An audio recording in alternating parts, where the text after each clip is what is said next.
Hello everyone. हमने previously cover किया था मध्य प्रदेश का इंट्रोडक्शन, देन एक्सटर्नल डिस्ट्रिक्ट्स की mapping and then the form. अब हम करेंगे फॉर्मेशन ऑफ मध्य प्रदेश। ये ज्योग्राफी ऑफ मध्य प्रदेश का जो पार्ट है उसी में सारा इंक्लूडेड है।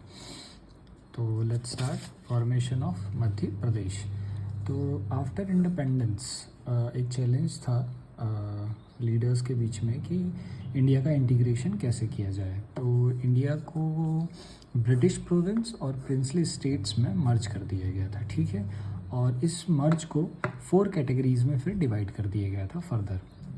अच्छा, ये जो इंटीग्रेशन हुआ था ये जोग्राफिकल बेसिस पे हुआ था, ये याद रखना, क्योंकि आगे हम देखेंगे कि लिंग्विस्टिक बेसिस पे भी जो रीऑर्गेनाइजेशन ऑफ स्टेट है वो होगा। इसीलिए ये वाला जो मर्जर और कैटेगरीज डिवाइड हुई थी ये जोग्राफिकल बेसिस पे हुई थी। सो इसके लिए उन्होंने 4 कैटेगरीज में इसको डिवाइड किया था। Let's see the categories. Part A, part B, part C and part D, ये 4 कैटेगरीज में डिवाइड किया था। पार्ट ए में ब्रिटिश प्रोविंस आता था, पार्ट बी में प्रिंसली स्टेट्स थे, पार्ट सी में chief commissioner provinces and some princely states, और पार्ट डी में एकमात्र one and only Andaman and Nicobar was included, ठीक है। अब हम इसमें ये देखेंगे कि एमपी का कौन सा एरिया किस पार्ट में था। हम पूरे इंडिया का नहीं देखेंगे, हम एमपी के कंटेक्स्ट में ही पढ़ेंगे। तो पार्ट ए में जो ब्रिटिश प्रोविंसेस थे उसमें एमपी का था सेंट्रल प्रोविंस, ये एमपी का पार्ट था। पार्ट बी में था सेंट्रल इंडिया, जिसे मध्य भारत भी बोलते हैं। पार्ट सी में था भोपाल और रीवा, दैट इज़ विंध्यन प्रदेश। सो भोपाल और विंध्यन प्रदेश था पार्ट सी में। पार्ट डी में एमपी का कोई भी पार्ट नहीं था। सो फिर से हम देख लेते हैं। पार्ट ए में था सेंट्रल प्रोविंस, पार्ट बी में था मध्य भारत या सेंट्रल इंडिया, पार्ट सी में था भोपाल और विंध्यन प्रदेश, ठीक है। अब हम एक बार मैप देख लेते हैं। सो 1947 से 1956 मध्य प्रदेश के फॉर्मेशन से पहले 1947 से 1956 तक एमपी कुछ इस तरीके से था। इसमें पार्ट ए ये रहा, पार्ट बी, पार्ट सी।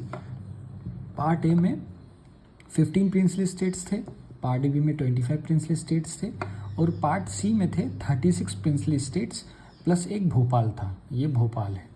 तो भोपाल और विंध्यन प्रदेश को मिला के टोटल 36 हैं प्रिंसली स्टेट्स हैं। Part A, part B, part C, ये डायग्राम से आप देख सकते हैं। अब हम एक एक पार्ट को देखेंगे एमपी के कंटेक्स्ट में। एमपी, ठीक है। पार्ट 1, पार्ट ए का नाम था सेंट्रल प्रोविंस एंड बरार। तो पार्ट ए कहाँ पर है, ये रहा, ये इतना जो एरिया है ये पार्ट ए का था। अब पार्ट ए में कौन कौन सा एरिया आता था, ठीक है। छत्तीसगढ़ इंक्लूडेड था, Baghelkhand included, Mahakoshal, Bundelkhand, Dandakaranya region, Vidarbha region, ठीक है।